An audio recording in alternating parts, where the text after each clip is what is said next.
হাততালি দিয়ে মোদি মোদি মোদি মোদি মোদি মোদি মোদি মোদি মোদি মোদি মোদি ঘর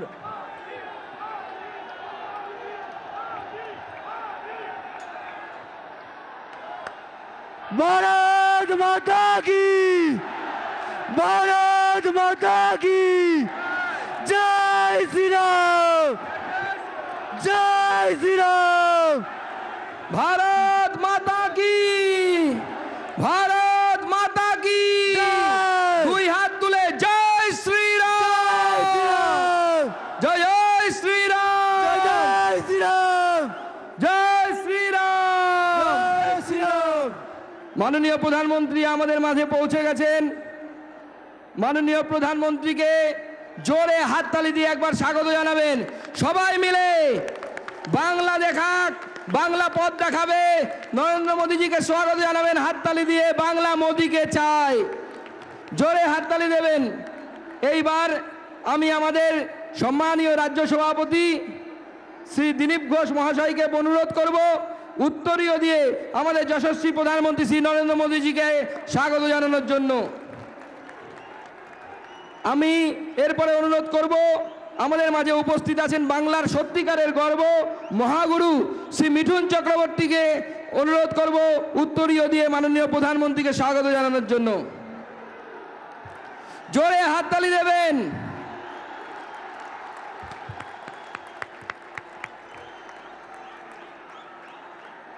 भारत माता की জয় ভারত মাতা কি ভারত মাতা কি। जय এইবার আমরা মূল প্রোগ্রামে চলে যাব। আমাদের আপনাদের সামনে বক্তব্য রাখার জন্য অনুরোধ করব আমাদেরকে সামনে থেকে যিনি নেতৃত্ব দিয়েছেন, যিনি লড়াইয়ের ভাষা শিখিয়েছেন এই বাংলার বিজেপিকে, আমাদের রাজ্য সভাপতি সম্মানীয় শ্রী দিলীপ ঘোষ। দিলীপটাকে জোরে হাততালি দিয়ে স্বাগত জানাবেন। বন্ধুগণ, আপনারা অনেকক্ষণ ধরে অপেক্ষা করছেন সম্মাননীয় প্রধানমন্ত্রীর ভাষণ শোনার জন্য। আমরা প্রত্যেকদিন ভাষণ দিই, সেই জন্য ভাষণ দিতে আমি আসিনি।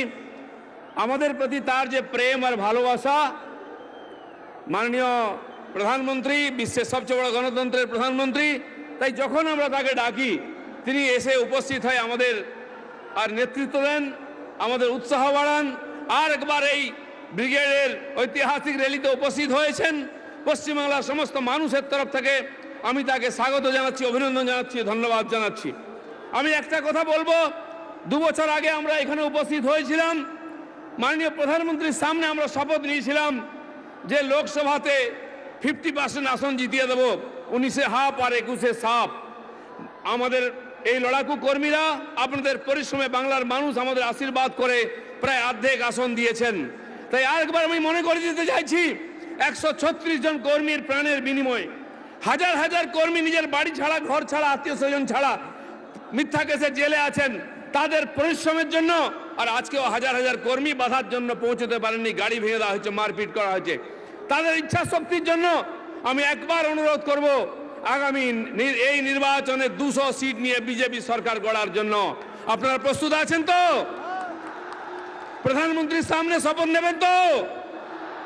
এইবার 200 পার,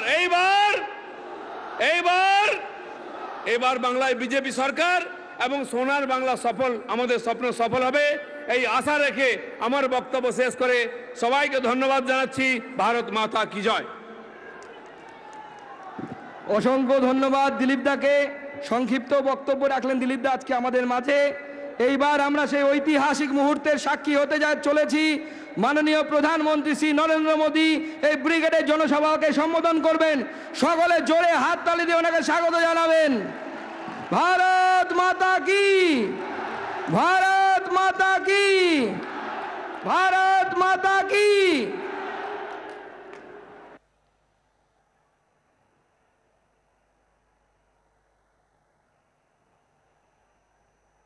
भारत माता की, भारत माता की।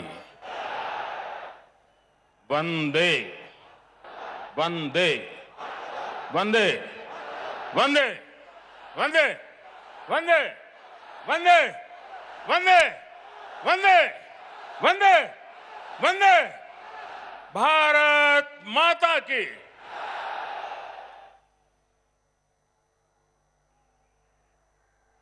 मंच पर विराजमान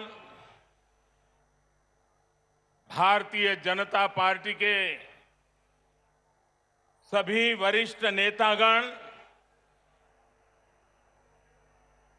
पश्चिम बंगाल के, कोलकाता के बहनों और भाइयों को मेरा सादर प्रणाम।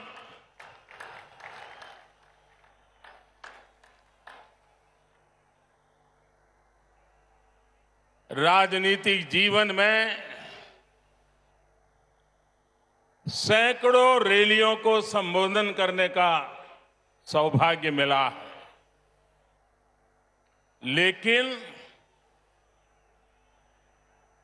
इतने बड़े लंबे कार्यकाल में मैंने कभी इतने बड़े विशाल जनसमूह का हमें आशीर्वाद मिला हो, ऐसा दृश्य मुझे आज देखने को मिला।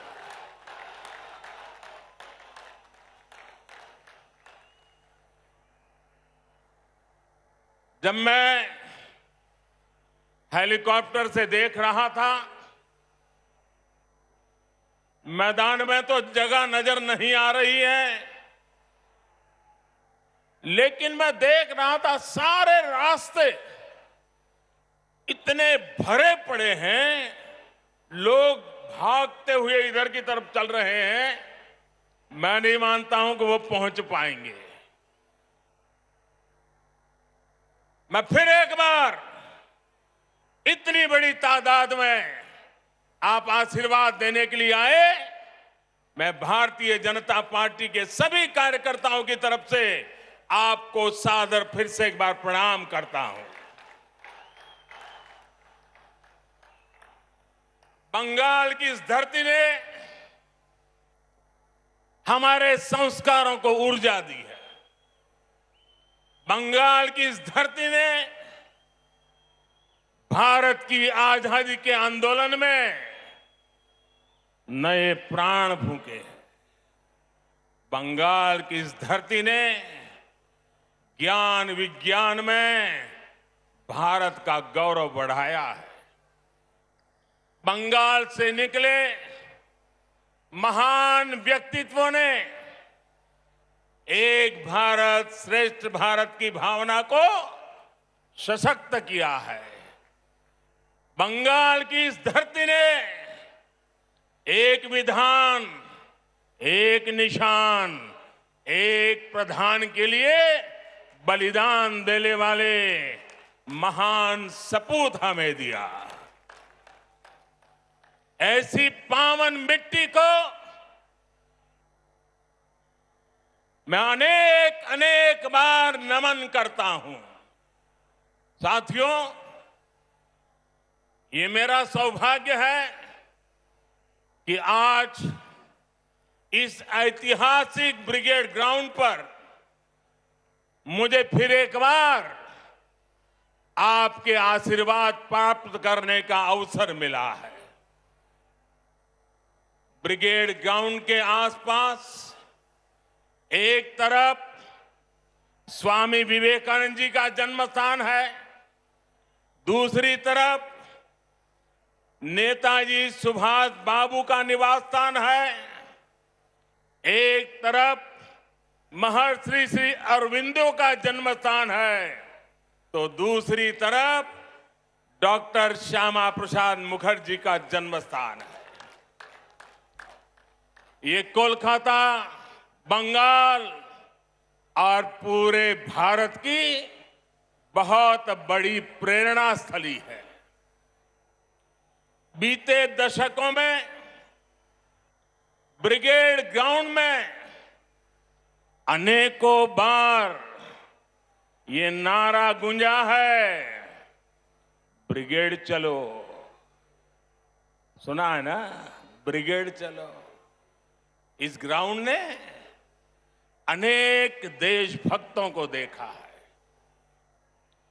लेकिन ये ग्राउंड बंगाल के विकास में रोड़ा अटकाने वालों का भी गवाह रहा है।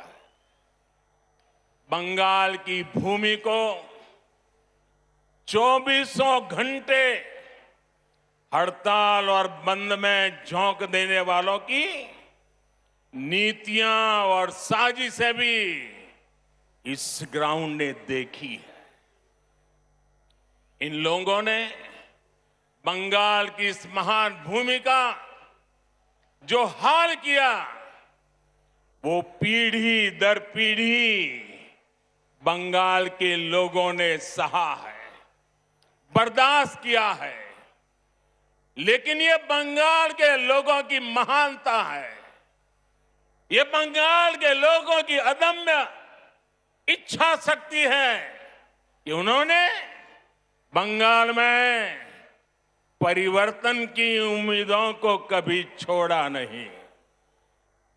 बंगाल ने परिवर्तन के लिए ही ममता दीदी पर भरोसा किया था, लेकिन दीदी और उनके काडर ने आपका ये भरोसा तोड़ दिया, आपके सपनों को चूर चूर कर दिया। ये वो लोग हैं जिन्होंने बंगाल का विश्वास तोड़ा।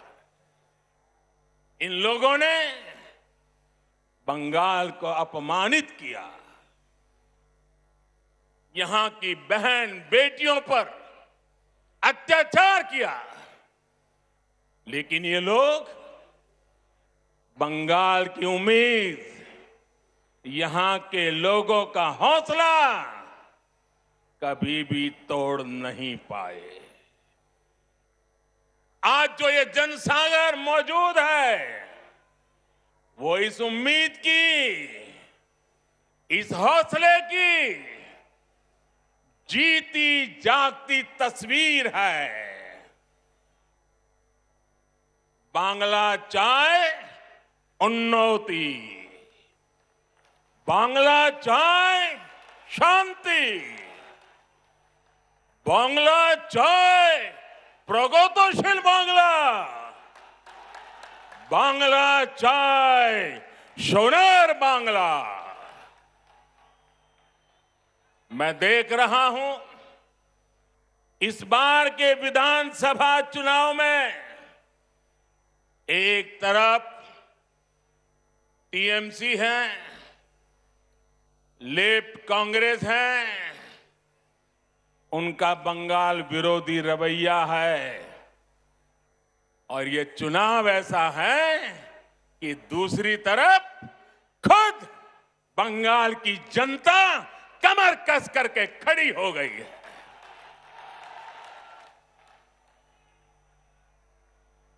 आज भाजपा को आशीर्वाद देने के लिए लाखों लोगों का यहां आना, लाखों लोगों का पूरे प्रदेश भर में निरंतर आशीर्वाद बनाए रखना, सामान्य मानवी हो, बंगाल के बौद्धिक जन हो, कला जगत के लोग हो, सभी अपना प्रेम, अपने आशीर्वाद बरसा रहे हैं। सबके दिल में एक ही इच्छा है, हमारा बंगाल विकास की नई ऊंचाई पर पहुंचे। आज तो हमारे बीच बांग्लार छेले मिठुन चक्रवर्ती जी भी है।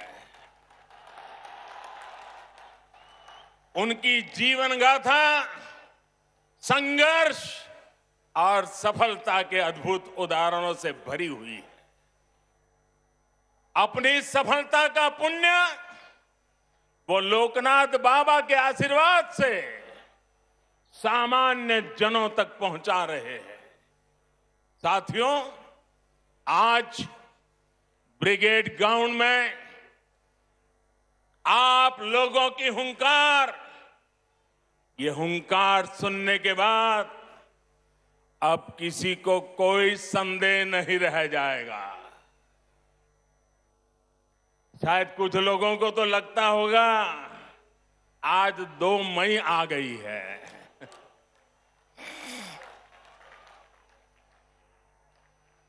भाइयों बहनों, पूरी ताकत से मेरे साथ बोलिए, दोनों मुट्ठी बंद करके बोलिए, हाथ ऊपर करके बोलिए, पूरी ताकत से बोलिए, भारत माता की, भारत माता की। साथियों, भारत माता के इस जयकारे की गूंज बंगाल के कोने कोने तक जा रही है।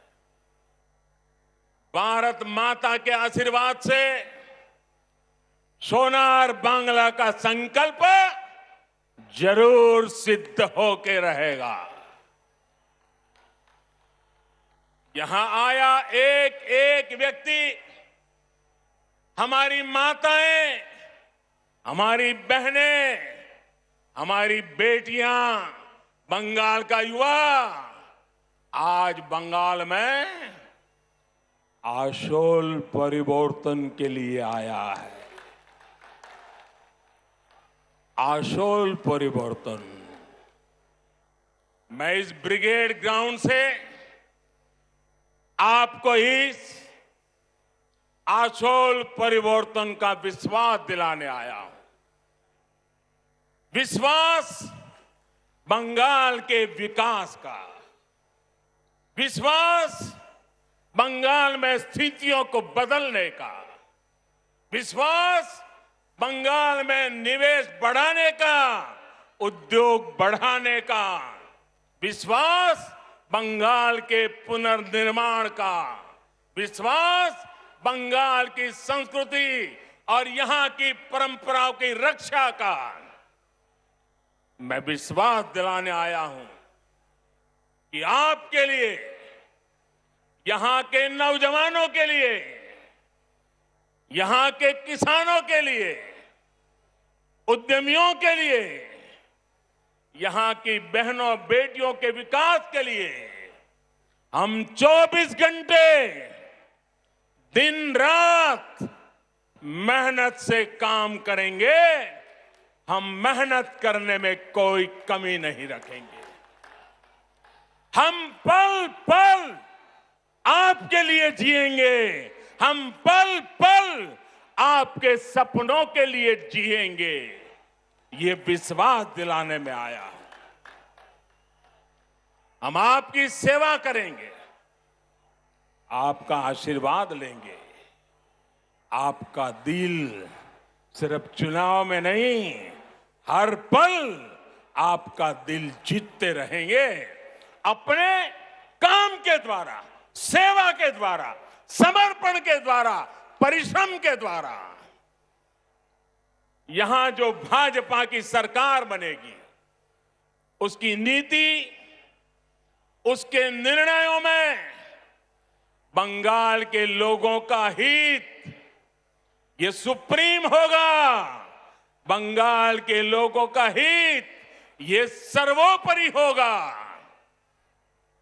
यहां जो भाजपा की सरकार बनेगी, आशोल परिवर्तन का मंत्र उसकी प्रेरणा होगा, उसके परिश्रम का आधार होगा।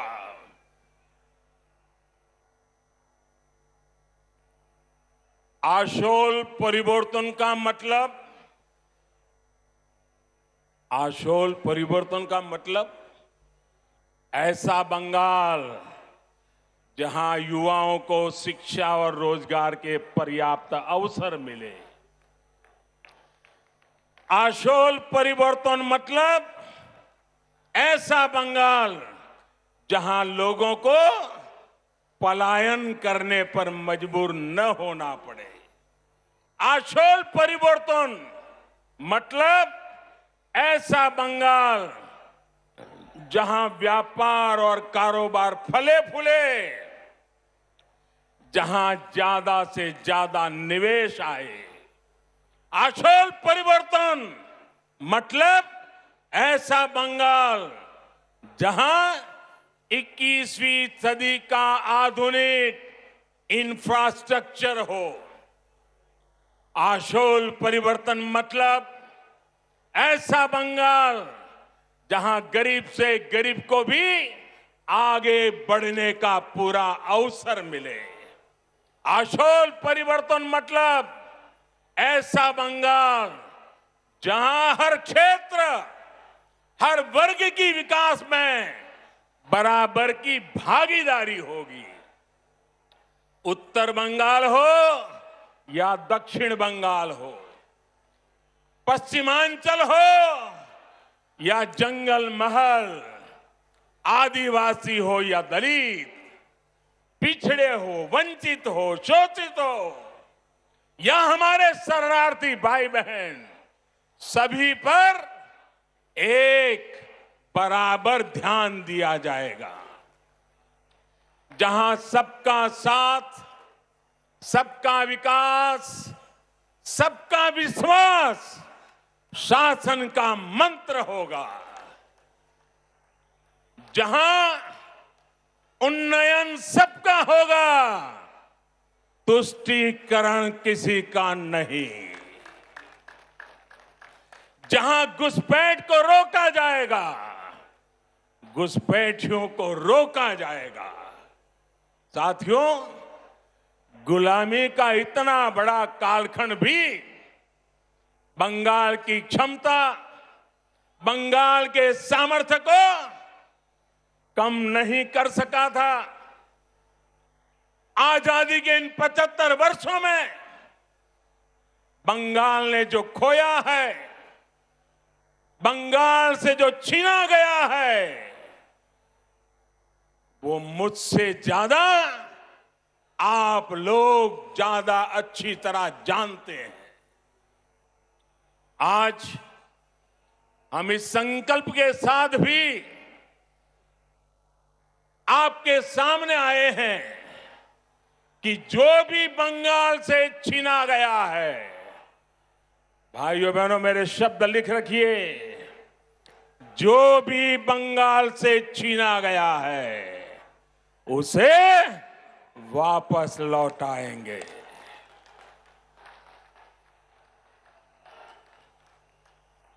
आज जब भारत अपनी आजादी के 75 वर्ष में प्रवेश कर रहा है,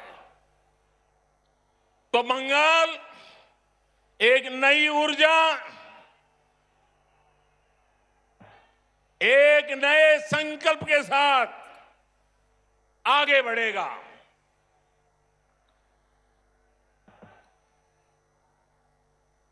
देश की तरह ही बंगाल के विकास के लिए भी अगले 25 साल बहुत अहम है। इन 25 वर्षों की शुरुआत का पहला पड़ाव ये विधानसभा चुनाव है। अगले 5 वर्षों में बंगाल का विकास अगले 25 वर्षों के विकास का आधार बनाएगा। इसलिए इस बार आप सिर्फ बंगाल में सरकार बनाने के लिए वोट नहीं देंगे, लेकिन बंगाल को बनाने के लिए, बंगाल को विकास की नई ऊंचाई पर पहुंचाने के लिए वोट डालेंगे। जब 2047 में 25 साल के बाद देश जब आजादी के 100 साल मनाएगा, तब बंगाल सारे हिंदुस्तान को फिर से एक बार आगे ले जाने वाला बंगाल बन जाएगा। बंगाल में पोर्ट से लेकर के एक्सपोर्ट तक, टी से लेकर टूरिज्म तक, माछ की बात हो या भात की बात, पश्चिम बंगाल की माटी और समंदर में सब कुछ है जो जीवन को बेहतर बनाने के लिए जरूरी है। बस यही नीति साफ नियत के साथ आगे बढ़ने की जरूरत है। यहां बनने वाली भाजपा सरकार, एनडीए सरकार इसी सोच से आगे बढ़ेगी। भाइयों और बहनों, कोलकाता तो सिटी ऑफ जॉय है। कोलकाता के पास समृद्ध अतीत की विरासत भी है और भविष्य की संभावनाएं भी है। ऐसा कोई कारण नहीं है कि कोलकाता के कल्चर को सुरक्षित रखते हुए इसे सिटी ऑफ फ्यूचर न बनाया जा सके। कुछ दिन पहले ही देश के टॉप शहरों की लिस्ट निकली है। ये हर बंगाल वासी की अपेक्षा है कि कोलकाता भी इस लिस्ट में टॉप के शहरों में हो। इसके लिए चाहे कनेक्टिविटी सुधारना हो, नए नए उद्योगों की स्थापना हो, टेक्नोलॉजी का विस्तार करना हो, स्टार्टअप के लिए बेहतर माहौल बनाना हो, हम पूरे कमिटमेंट के साथ काम करेंगे। आपने देखा होगा कोलकाता मेट्रो का विस्तार अब और तेजी से किया जा रहा है। केंद्र की हमारी सरकार ने कोलकाता की धरोहरों को सजाने संवारने के लिए अनेक प्रयास किए हैं।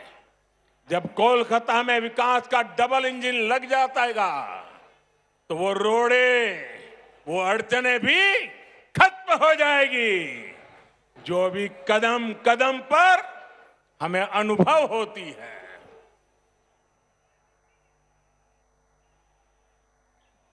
आप अंदाजा लगा सकते हैं कि इनकी कमीशनबाजी की वजह से कोलकाता एयरपोर्ट से जुड़े हुए कई काम देखिए कब तक रुके हुए हैं।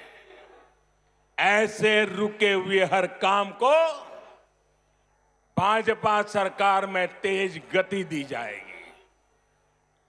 यहां के स्मार्ट सिटी प्रोजेक्ट को भाजपा सरकार में नई ऊर्जा मिलेगी।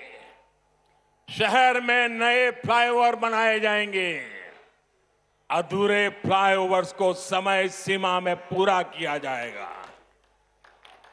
भाजपा सरकार बनने के बाद कोलकाता में झुग्गियों में रहने वाले को भी पक्के घर मिलेंगे। प्रधानमंत्री आवास योजना का लाभ मिलेगा। रेहड़ी और ठेला लगाने वाले हमारे भाई बहनों को भी भाजपा सरकार में स्वनिधि योजना का लाभ तेज गति से दिलाया जाएगा।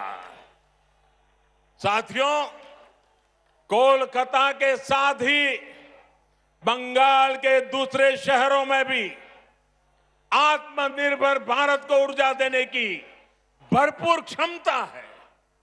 भाजपा सरकार में इन शहरों के इंफ्रास्ट्रक्चर को आधुनिक बनाया जाएगा ताकि वहां पढ़ाई, कमाई और बुजुर्गों के लिए दवाई के नए साधन विकसित किए जा सके। पश्चिम बंगाल में फूड प्रोसेसिंग और पोर्ट लेड डेवलपमेंट की भरपूर संभावनाएं है। आत्मनिर्भर भारत अभियान के तहत इन उद्योगों में निवेश को यहां प्रोत्साहित किया जाएगा। इससे किसानों से लेकर मछुआरों तक हर किसी को लाभ मिलेगा।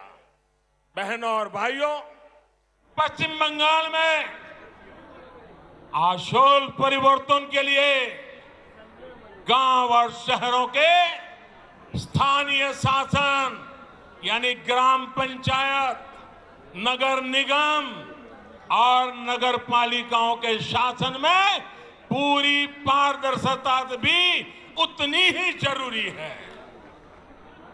इस लोकतांत्रिक व्यवस्था को जिस तरह से तहस नहस किया गया है वो आप भली भांति जानते हैं।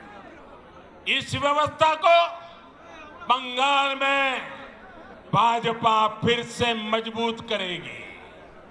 सरकारी सिस्टम पर, पुलिस पर, प्रशासन पर जनता का विश्वास जागे। हम वो परिवर्तन लेके रहेंगे, ये हम लाएंगे। भाजपा सरकार में एग्जाम से लेकर के ट्रेनिंग और रिक्रूटमेंट तक एक पारदर्शी व्यवस्था फिर से खड़ी होगी। स्किल डेवलपमेंट के लिए केंद्र सरकार की योजनाओं को यहां ईमानदारी से लागू किया जाएगा। पश्चिम बंगाल में नई राष्ट्रीय शिक्षा नीति के विस्तार को भी बल दिया जाएगा। इंजीनियरिंग, डॉक्टर, टेक्नोलॉजी, ऐसे विषयों की पढ़ाई बांग्ला भाषा में भी हो, इस पर भी जोर दिया जाएगा। अंग्रेजी नहीं जानता, इसलिए गरीब का बच्चा, गरीब की बेटी अब डॉक्टर बनने के सपने से दूर नहीं रहेगी। गरीब का बच्चा, गरीब की बेटी भी वो डॉक्टर बन पाए, वो इंजीनियर बन पाए। झुग्गी झोपड़ी में पढ़ाई करके निकला हुआ बच्चा भी बंगाल का नाम रोशन करे, ये व्यवस्था हम बनाना चाहते हैं। साथियों, हमारा लक्ष्य सिर्फ पश्चिम बंगाल में सत्ता का परिवर्तन करना नहीं है, यही एकमात्र उद्देश्य नहीं है। हम बंगाल की राजनीति को विकास केंद्रित राजनीति की तरफ ले जाना चाहते हैं। बहुत साल बर्बाद हो चुके हैं, अब बंगाल को बर्बाद होने का अवसर किसी को नहीं देना चाहिए। और इसलिए हम आशोल परिवर्तन की बात कर रहे हैं। और आशोल परिवर्तन के इस महायज्ञ में बंगाल के लोगों को भी ये भी याद रखना है कि उनके साथ किस तरह का छल बार बार लगातार कैसा छल किया गया है, इसे भूलना नहीं। साथियों, आजादी के नारे पर कांग्रेस सत्ता में आई थी। आजादी के बाद कुछ समय काम हुआ, लेकिन फिर बंगाल पर वोट बैंक की राजनीति हावी होती चली गई। इस राजनीति को वामपंथियों ने बढ़ाया और आगे लिया, और वामपंथियों ने तो नारा दिया। आपको याद होगा, बंगाल के लोगों को याद होगा, वामपंथी क्या कहते थे? कांग्रेसेर कालो हाथ, कांग्रेसेर कालो हाथ भंगे दाओ गुड़िए दाओ।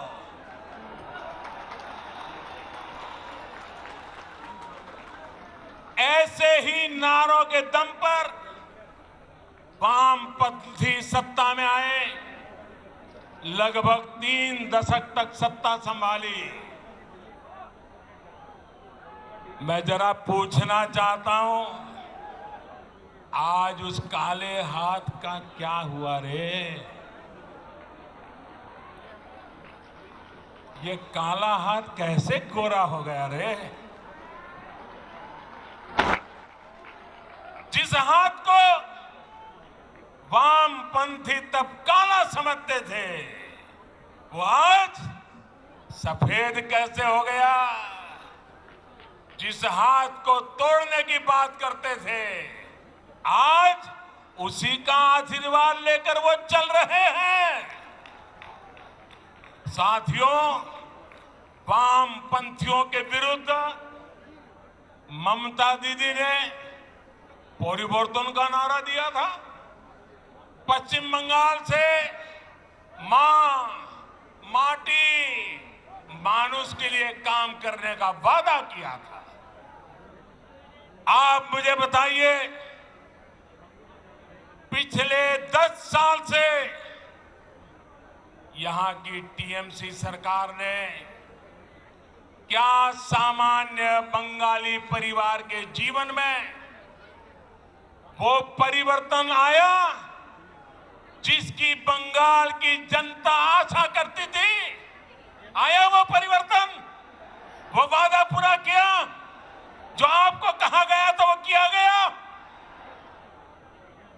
क्या किसान के, श्रमिक के, कर्मचारी के जीवन में वो परिवर्तन आया जो वो चाहते थे? आया क्या? क्या गरीब के जीवन में कोई परिवर्तन आया है क्या? गरीब और गरीब हो ऐसा काम उन्होंने किया है कि नहीं किया है? क्या पश्चिम बंगाल के स्कूलों और अस्पतालों की स्थिति में कोई परिवर्तन आया है? क्या बंगाल के युवाओं के रोजगार की स्थिति में कोई परिवर्तन आया है? क्या बंगाल के औद्योगिकरण में वो परिवर्तन आया जितना उसका सामर्थ्य है? क्या दशकों से चली आ रही खून खराबे की राजनीति में परिवर्तन आया क्या? साथियों,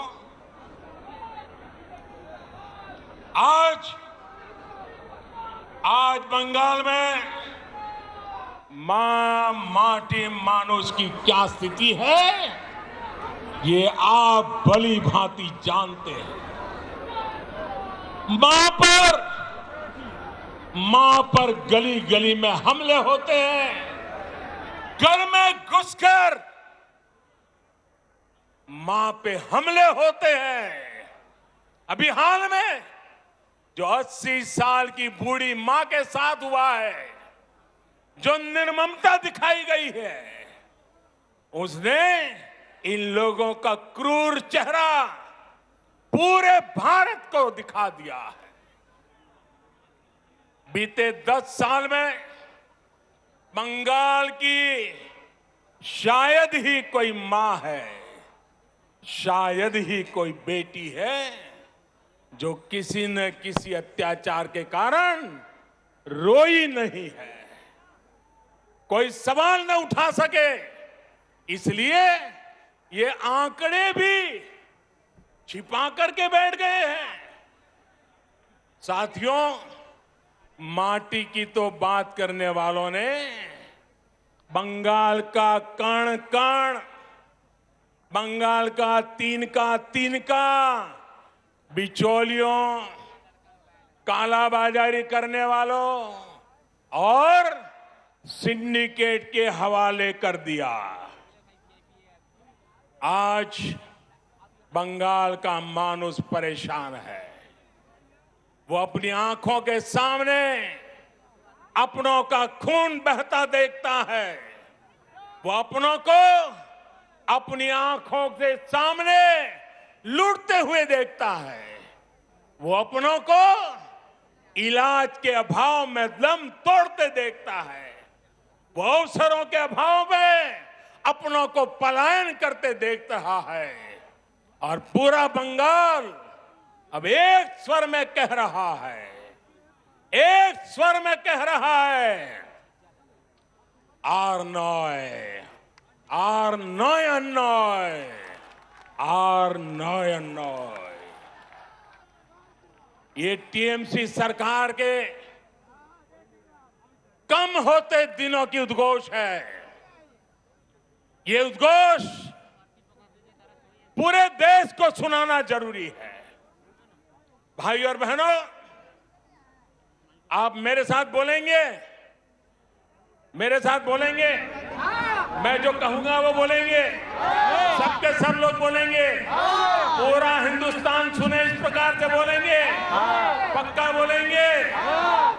मैं आपके सामने कुछ शब्द बोलूंगा, उन शब्दों से टीएमसी सरकार की सच्चाई सामने आती है।